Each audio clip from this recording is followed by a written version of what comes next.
had to live through.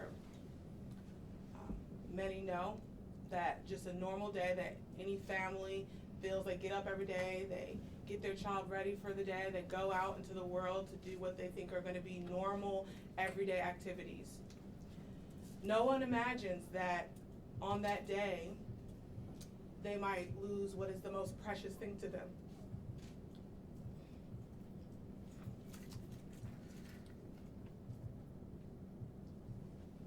And for a senseless reason. Something that still leaves the parents not understanding why and what happened.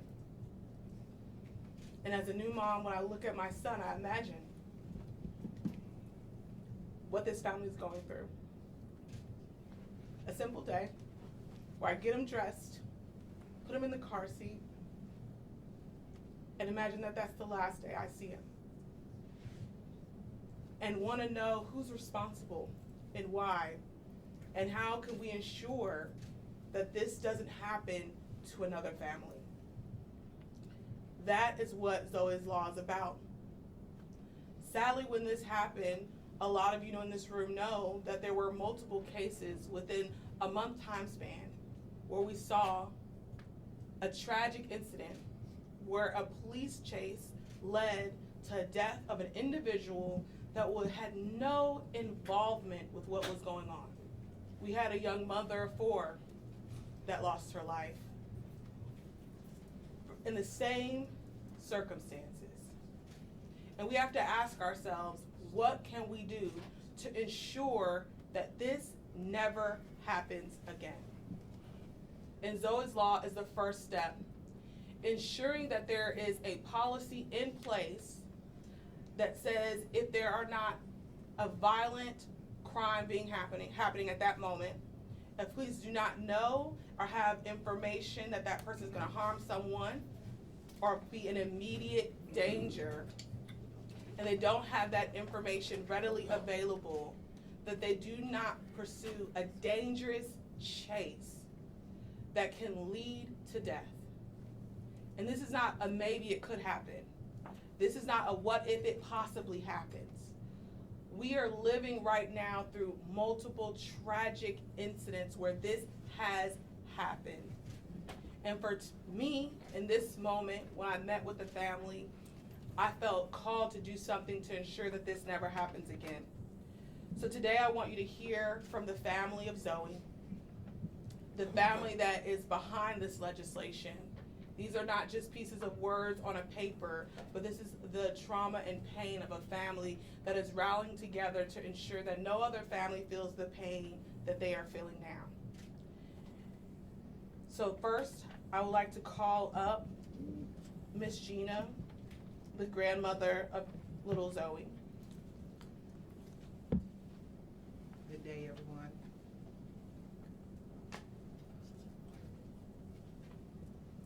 You know, the book of Proverbs 31 says, in the book, verse 8 and 9, it says, "Speak up for the people who have no voice, for the rights of all the misfits.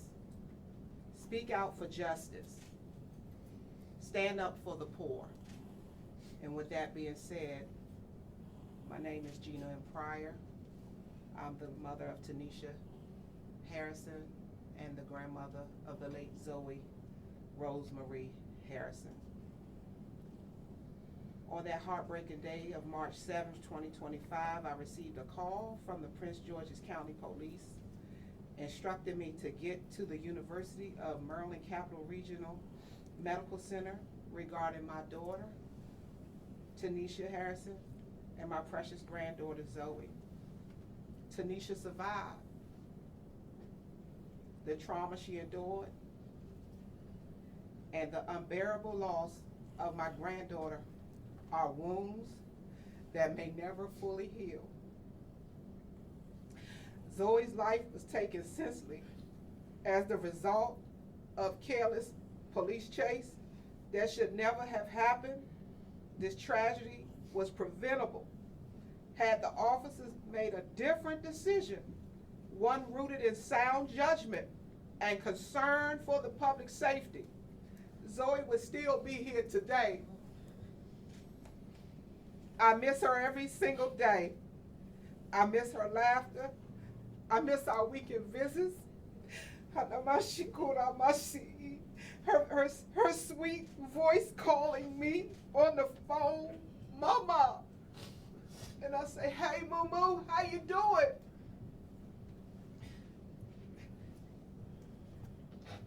I miss taking her to church. We go to church together. Her little hand sticking in my purse, wanting some chewing gum. Wanting to chew gum.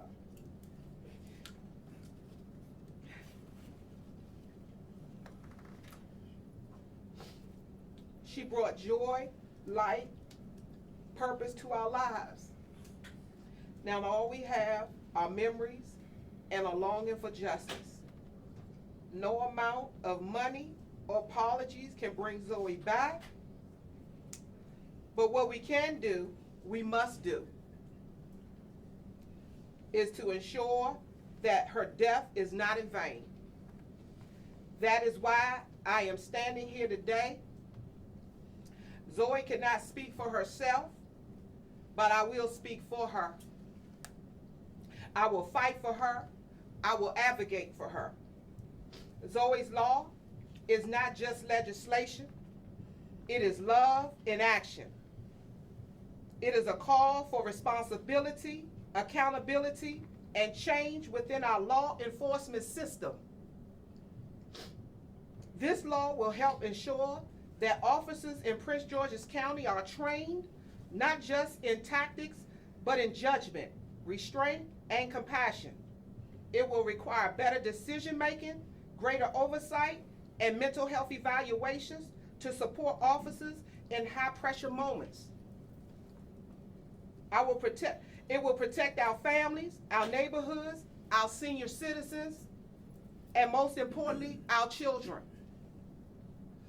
Zoey's law will prohibit high-speed police chase for low-level, nonviolent offenses that do not pose an immediate danger to the public. This unnecessary chase turn our streets into danger zones and risk the lives of innocent bystanders. We cannot afford to lose another life because of an avoidable decision. Police officers must be held to a higher standard on that respect the value of every life in our community. This law is about justice. It's about humanity. It's about doing what is right. We owe it to Zoey. We owe it to Tanisha and her family. We owe it to every family that has felt the sting of injustice and loss. Zoey's law is moral necessity. It is a promise that no other family will have to suffer as we have. It is a tribute to the life of a beautiful 3-year-old little girl whose light was extinguished far too soon, but whose legacy can shine on by bringing about a change past Zoey's law to protect our communities and honor Zoey Rosemary Harrison, to ensure her voice is heard through justice, compassion, and lasting reform. Zoey, justice for Zoey. Her life mattered. It still does, and we will never stop fighting for her. Thank you. And I'll have my grandchildren, Zaire and Zaria, come forth.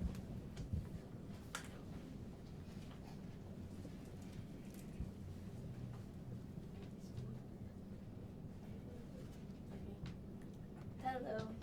I don't have nothing written down, but I wanted to say that my sister, she should have justice and more. My sister, she was gone.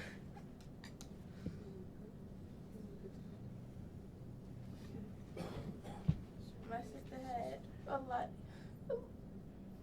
She had a long life. She couldn't live. I miss my sister. Yes.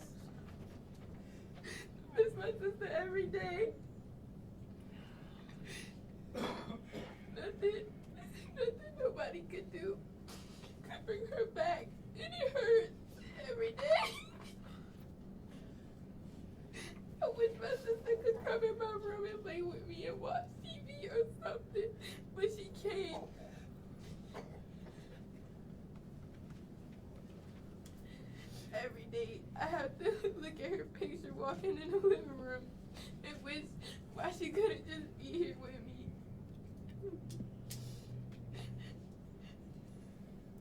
Every day it hurts. But I have to live through it because I still have family here.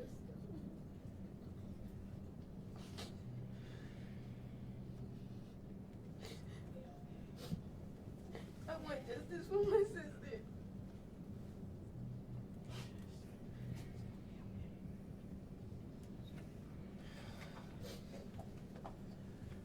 Hello everyone.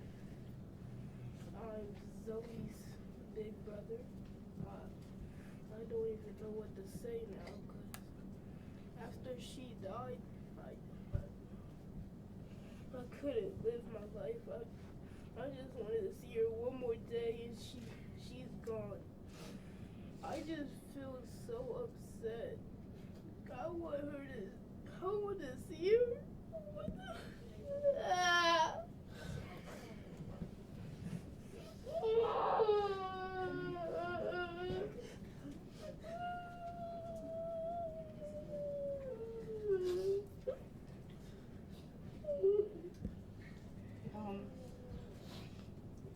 Now I'd like to ask for Miss Gwendolyn, Zoe's godmother, to join us for a few words.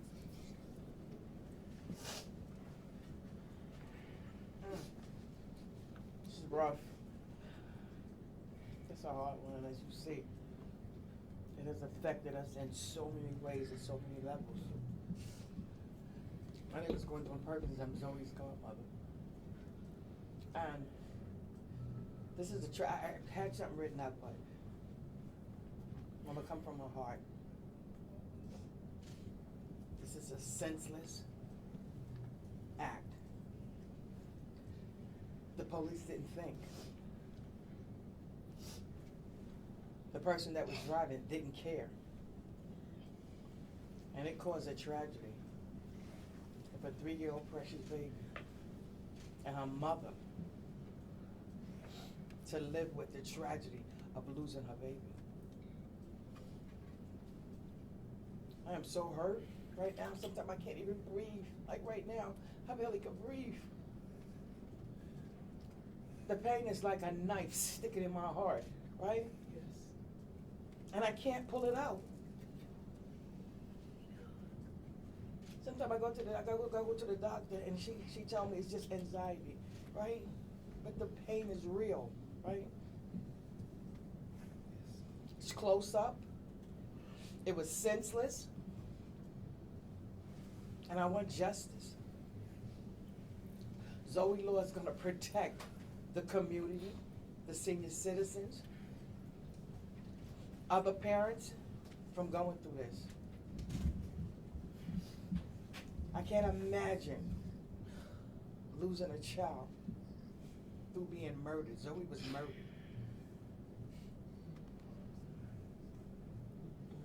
I want justice. Zoey Law will put in place where there's no chase, right? You can't chase in this community where there's people, everyday people walking around or living. God knows prevent that the chase might end up in somebody's living room, just killing innocent people.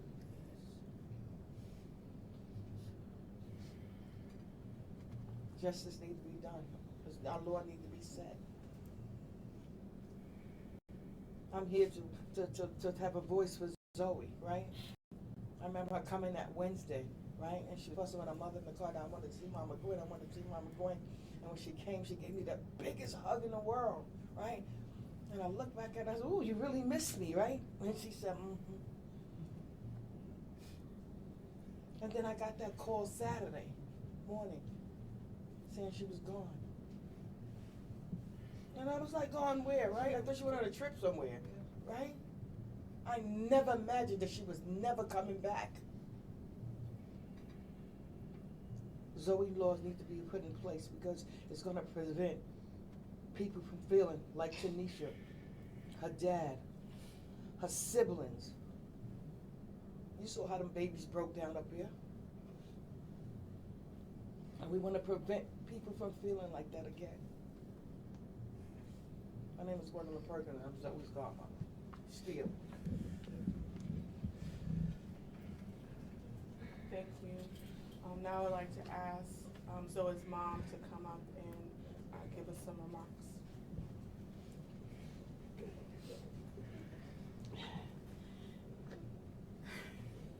Hello. My name is Tanisha Harrison, and I'm here today as the mother of Zoey. Not just speaking with words, but from a place of unspeakable heartbreak. On March 7th, my Zoey, Rosemary Harrison, my daughter, my beautiful, vibrant, sweet, and 3-year-old, was taken from us in a way no child should ever. She was tragically killed in a senseless high-speed chase. Zoey lit up the room. So, every room that Zoey had lit up. She was full of life, full of love, and she had this way of making everyone around her smile. Her laughter was like medicine. Her hugs was healing, and now our home is quiet in a way that it echoes. I can't hear her say good morning, mommy, no more. When she wakes up, I'm sorry. What happened that day shattered our family. There's no other way to say it. We don't wake up the same no more. We don't go to sleep the same no more. I couldn't even enjoy my niece's birthday, who just turned 2. Holidays won't be the same.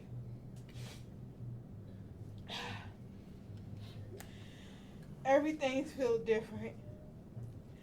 This is an empty seat and table and an empty space in our hearts. But I'm not here today to point fingers and to place blame.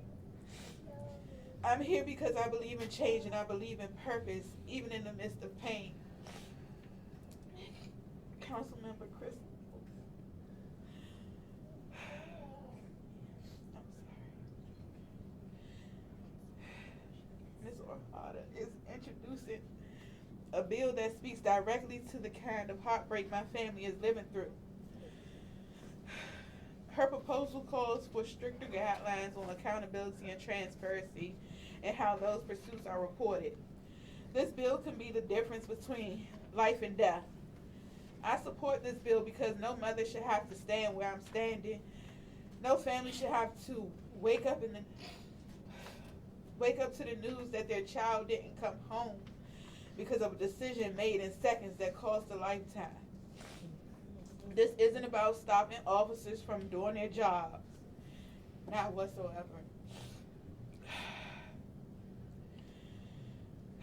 It's about making sure that when pursuits happen, they're done with care, with oversight, and with our community's safety in mind, especially our children. Yes.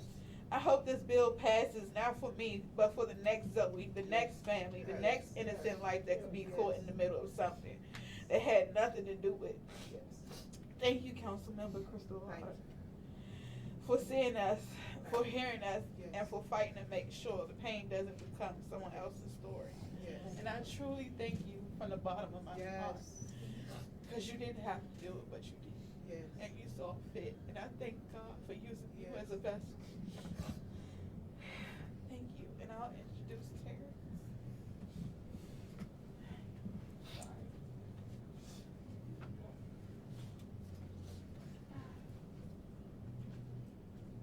Members of the press, members of the public, and the family and friends of Zoey Harrison, good afternoon. My name is Terrence Davis, and I have the honor of representing the estate and family of Zoey Harrison on behalf of Morgan & Morgan, D.C. Over the past few weeks, I've come to know this incredible family. Zoey's godmother, Gwendolyn Perkins, her grandmother, Gina Pryor, her father, Alan Harrison, and her mother, Tanisha Harrison. In spending time with them, I've witnessed unimaginable strength, grace, and resilience. But no amount of strength can fully shield a family from the heartbreak of losing a child, especially under circumstances that were entirely preventable. What happened to Zoey should never happen to any child, any family, ever again. This is why we're here today. Not only to honor Zoey's memory, but to make sure her life continues to have meaning and impact. This legislation, Zoey's Law, represents a commitment by council members to enact real, meaningful change. It sends a message that the safety of innocent lives must always come first, that accountability matters, and that we are capable of learning from tragedy to create a safer community for everyone. The Harrison family is deeply grateful for the prayers, love, and support they have received. But more than anything, they hope this movement sparks change so that no other parent, no other grandparent, no other family ever has to carry the burden of this kind of loss. Zoey's light will continue to shine, not just in the hearts of those who loved her, but in the protection that this legislation will bring for generations to come. On behalf of the family, I thank you all for being here today, and justice for Zoey. Thank you. I want to thank all of the family members. I know it was difficult to stand here today, but I thank them for their strength and their willingness to fight through the pain to ensure that change happens. The family won't be taking any questions today, but I will, for their representation, for the family will. I'll open it up for any questions. Yes? So your bill pretty much already matches the general orders that Prince George's County Police operate under. Are you targeting the municipalities here? I mean, It is both. The reality is that we can have internal policies and procedures, and then there's what the law is. The reality is that some of the incidences that we've faced in Prince George's County have been municipalities, and sometimes it's been Prince George's County Police. And so it's about codifying what the rules are in the law of the county. It can't just be an internal policy that doesn't have the same weight as the chief saying, let's not do this. If it's saying, no, the law says you are not able to do this, and it gives grounds for punishment if an officer breaks what is clearly the law. So our goal is to stop this from actually happening. There's a reality that they might say this is not the case, but the data and the incidences that we're looking at, what happened to little Zoey and other families, are a direct contradiction to what they're saying the reality is. And so this is about making a clear stance that this is the law of Prince George's County, and then holding accountable any jurisdiction, be it municipality or the Prince George's County Police, that step out of line of this law. the Attorney General already investigates these things. You'd like to have another review board. You're not satisfied with how that's working out? The reality is that we also need to look at the full picture.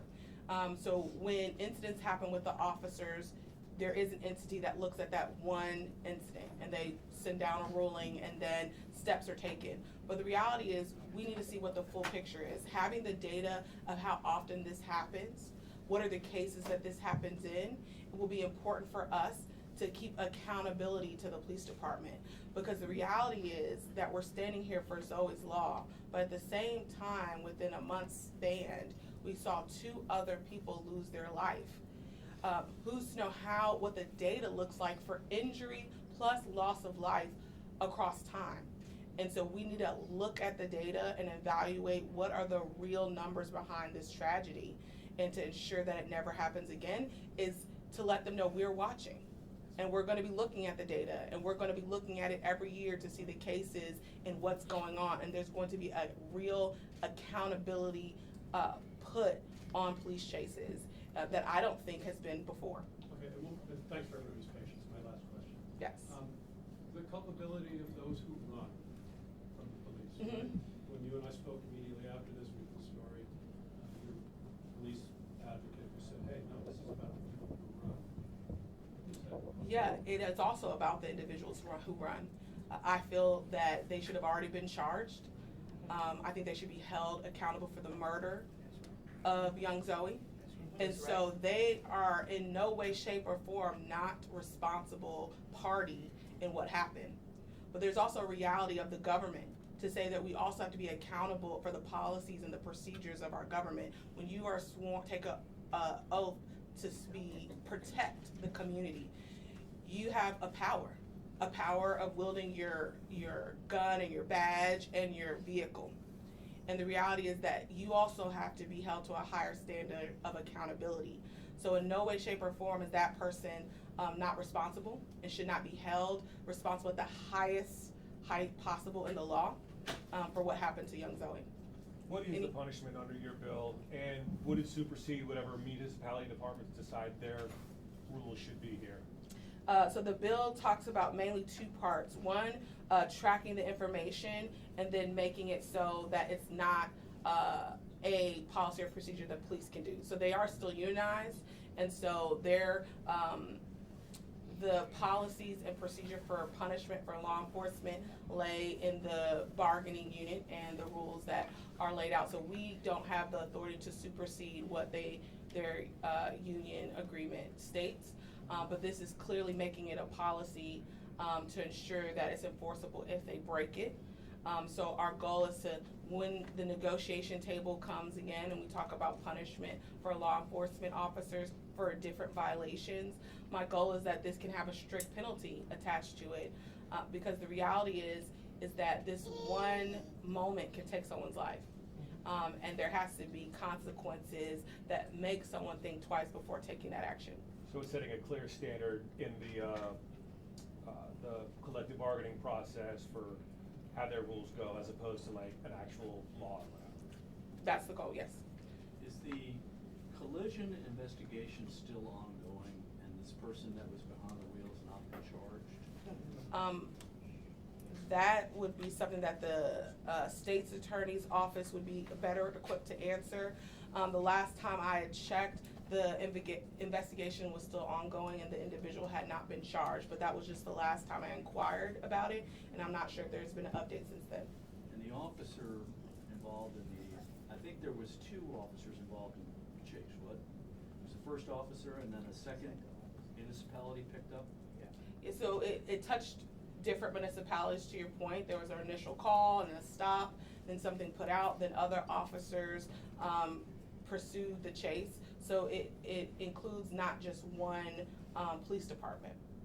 Do you know, were those officers ever suspended or? I'm also not aware of any, or if there has been any punishment, or what that punishment would be, which is another reason for this legislation and transparency, because I don't think this would ever come to light, at least for us as council members or the community, to get clear understanding of what's going on, what the outcomes are, and holding people accountable. And I think that's part of what the family is asking for in the community, is more transparency. Do you know what kind of support you have on the council? I feel confident about this legislation, moving forward. We won't know to the day that we take the final vote. But for most of my colleagues that I've spoken to about this legislation, they understand the need for it. They stand in solidarity with this family. And anyone that knows me, I will fight for my bills to pass. So I expect this to be no different. Can you build out the accountability piece? Really, two questions. The accountability piece, this is not creating an additional civil or criminal penalty. This is, I think as you explained it, creating an internal rule that if it is broken, then there's a procedure in place for violations already, and this would kind of be added to that list of rules, right? Mm-hmm. That's our goal, yes. Okay. And then would this, because this is a Prince George's County, if this were to pass, this is solely Prince George's County, would this also empower the IID to look at this when they are examining a situation like this and say whether or not that policy was violated? Would that be part and parcel of their internal investigation our goal is to allow this to be a tool that can be used by all bodies that investigate. And as many know, there was legislation that was pending on the state level to also make this a state law that didn't pass. So I wanted to do my part on the local level, and our goal is to still push this on the state level. I think it's something that we should look at across the state, not just here in Prince George's County. But we want to ensure that everybody that is in charge of looking at our police departments and holding them accountable have clear language that says that this is a policy that is against regulations here in Prince George's County. And I see that we did start council, so I want to make sure I'm there for presentation. So again, thank you all, and I appreciate if there's any questions, please let me know afterwards. And thank you to the family again. Thank you. Tiffany?